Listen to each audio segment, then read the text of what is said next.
Well, when it comes to India and Pakistan, we do not get involved into this debate of numerical strength. We in Pakistan will use the full spectrum of power, both conventional and nuclear. And I'll stop there.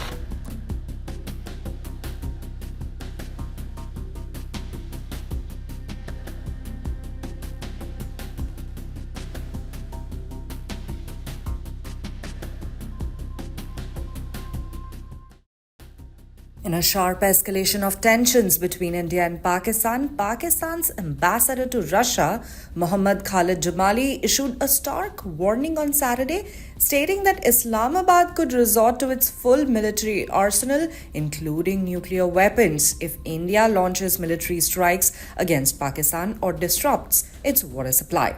Speaking to Russian broadcaster RT, Jamali revealed that Pakistan had received credible intelligence indicating that India was planning military action against Pakistani territory. India on 23rd of April announced certain measures in the backdrop of Pahalgam incident, which included the reduction of the size of the mission, closure of borders, and quite surprisingly, this time around, they put the Indus Waters Treaty in abeyance. Now, this calls for serious response from Pakistan because, as you know, Indus Waters Treaty was signed in 1960 between the two neighbors. It is an agreement on water arrangement, and under the treaty, all the western rivers' water would flow to Pakistan from north to south. And you know that 240 million people of Pakistan are mostly involved in agriculture. And this is the lifeline of Pakistan. Any attempt to usurp the water of the lower riparian or to stop it or to divert it would be an act of war against Pakistan and would be responded with full force of power, including full spectrum of power. So a provocation is actually quite easy to happen, considering based on what you said right now. Yeah, because what do you do when you are put into a situation? Then Pakistan would respond with full force, and as we say, that with full spectrum of power. When we're talking about power, we heard Pakistani officials say that India could be planning an incursion, a military incursion, and that is imminent. How close are we to something like that happening? Could this potentially escalate to a full-blown war? The frenzy media of India and the irresponsible statements coming out from that side has compelled us. And there are some other leaked documents whereby it has been decided to strike certain areas of Pakistan. So that makes us to feel that this is going to happen and it's imminent. And as I said, knowing Pakistani nation, the armed forces of Pakistan, supported by people of Pakistan, we are going to respond this time and respond with full spectrum of power. Let's talk about how potentially dangerous the situation can be, considering that both Pakistan and India have nuclear weapons. Yes, I agree with you. As the two countries are two nuclear power, there is all the more need to de-escalate the tensions.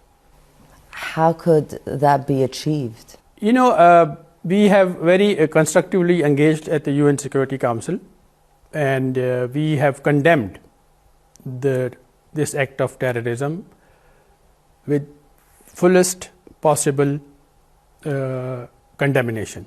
So, and our Prime Minister, he is open to open, neutral, and credible investigations. There, I think the role of international community comes in, and in this regard, we expect that powers like China and Russia can participate in those investigations. Now let's talk about that full force of power. If we were to compare Pakistan and India militarily, who has the upper hand? Well, when it comes to India and Pakistan, we do not get involved into this debate of numerical strength. We in Pakistan will use the full spectrum of power, both conventional and nuclear. And I'll stop there. You spoke earlier about the media frenzy, and as soon as this news broke out, it became breaking news around the world. And a lot of people started comparing Pakistan and India, its military capabilities, which probably worked into that media frenzy and perhaps didn't even help the situation. It created more panic in the country potentially and around the world about a war that is about to break out. Would you agree? We hope it doesn't. And sanity would prevail, and there will be de-escalation of tensions. Is there anyone who could potentially benefit from Pakistan and India going into a war? I think it's not in anyone's interest to, have this war to happen, because wars, they bring only destruction, devastation, and the region, the world, they all suffer. Likewise, in many parts of the world, there are these conflicts, so even the developing world is being affected more.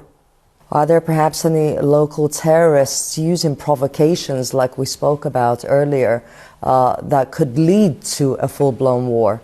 When such situations arise, when you have this media frenzy and belligerent statements coming out from the other side, it does have an impact on the right-wing forces of your country as well.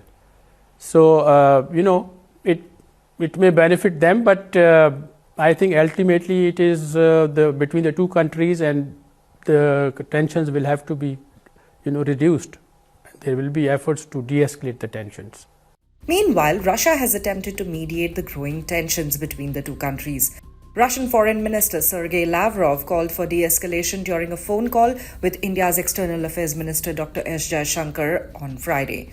Lavrov urged both countries to resolve their issues in accordance with the 1972 Simla Accord and the 1999 Lahore Declaration, which allow for bilateral negotiations without third-party mediation. Meanwhile, Ambassador Jamali's comments come on the heels of the recent terror attack in Jammu and Kashmir's Pahalgam, where 26 people were killed on the 22nd of April.